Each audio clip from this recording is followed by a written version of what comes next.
এটি হচ্ছে শ্রীমদ্ ভাগবতের চতুর্থ স্কন্দ। চতুর্থ স্কন্দের এটা প্রথম ভাগ। এখানে আমি দেখতে পাচ্ছি একজনের ছবি। এখানে কি ভয়ঙ্কর একটা ছবি, কত চারিদিকে পশু বৃত হয়ে একটা রাজা।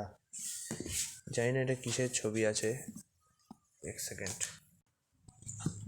পেছনে হয়তো লেখা থাকবে কিসের ছবি দেওয়া আছে।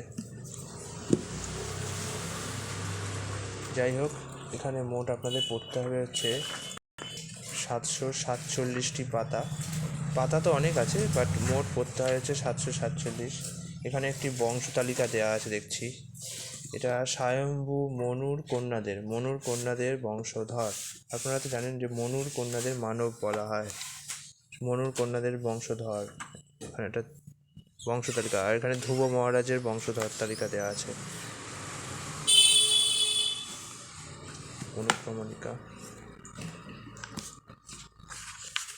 শ্রীমদ্ ভাগবত পোষণম অর্থাৎ চতুর্থ আশ্রমের সৃষ্টি, 1 থেকে 19 নম্বর অধ্যায় আছে। দেখি, প্রথম অধ্যায় আছে মনুকন্যাদের বংশাবলী।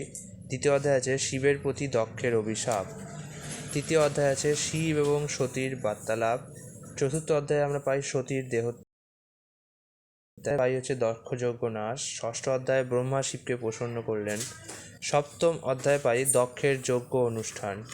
অষ্টম অধ্যায়ে পাই ধ্রুব মহারাজের গৃহত্যাগ ও বনগমন। নবম অধ্যায়ে পাই ধ্রুব মহারাজের গৃহে প্রত্যাবর্তন। দশম অধ্যায়ে পাই যক্ষদের সঙ্গে ধ্রুব মহারাজের যুদ্ধ। আর একাদশ অধ্যায়ে ধ্রুব মহারাজকে যুদ্ধ বন্ধ করতে স্বয়ম্ভূর মনুর উপদেশ। 12তম অধ্যায়ে ধ্রুব মহারাজের ভগবদ্ধামে গমন। 13তম অধ্যায়ে ধ্রুব মহারাজের বংশতত্ত্বের বর্ণনা। চতুর্থতে বেন রাজার কাহিনী। পঞ্চদশে পৃথু মহারাজের আবির্ভাব ও অভিষেক। 16 নম্বরে বন্দীদের দ্বারা পৃথু মহারাজের স্তুতি। আর সপ্তদশে পাই পৃথিবীর প্রতি পৃথু মহারাজের ক্রোধ। 18 নম্বর অধ্যায় পাই পৃথু মহারাজ কর্তৃক পৃথিবী দহন। আর 49তম অধ্যায় পাই হচ্ছে পৃথু অশ্বমেধ যজ্ঞ।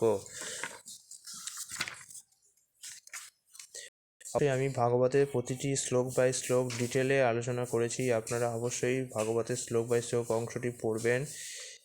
এখানে এটা দেখা যাচ্ছে যে সতীর দেহত্যাগ, তারপরে শিবের সতীর বাক্যলাপ। আর যেটা বলছিলাম, এই ভগবত অধ্যায়ের আমি জানতাম না যে শিব এবং দক্ষযজ্ঞের বর্ণনা ভাগবতে আছে। এই প্রথম আমি দেখলাম। অনেকে শিব বলে যে আমরা শিব পূজা করি, তো আমরা বৈষ্ণব না, বা বৈষ্ণবরা শিব পূজা করেন না। এটা কিন্তু একদমই ভুল ধারণা। বৈষ্ণবরা শিবকে কিন্তু পরম বৈষ্ণব হিসাবেই পুজো করেন। তো শিব বিষ্ণু পূজা করলে শিব পূজা করা যাবে না এমন নয়। তবে হ্যাঁ, যারা কৃষ্ণ পূজা করে তারা শিব পূজা করে না। কারণ যখন আমরা অফিসে যাই, ধরুন আপনার কাজ যদি অফিসের প্রধান বড় কর্তা এসে করে দেয়, তাহলে কি আর আপনি অফিসের কর্মচারী বা তার অধস্তনদের কাছে যাবেন না? তেমনই বৈষ্ণবরা, যেহেতু শ্রীকৃষ্ণ সর্বকারণে পরম কারণকেই পুজো করেন, তাই তারা শিব পূজা কতটা করেন না। কিন্তু শিবকে তারা অশ্রদ্ধা করেন না।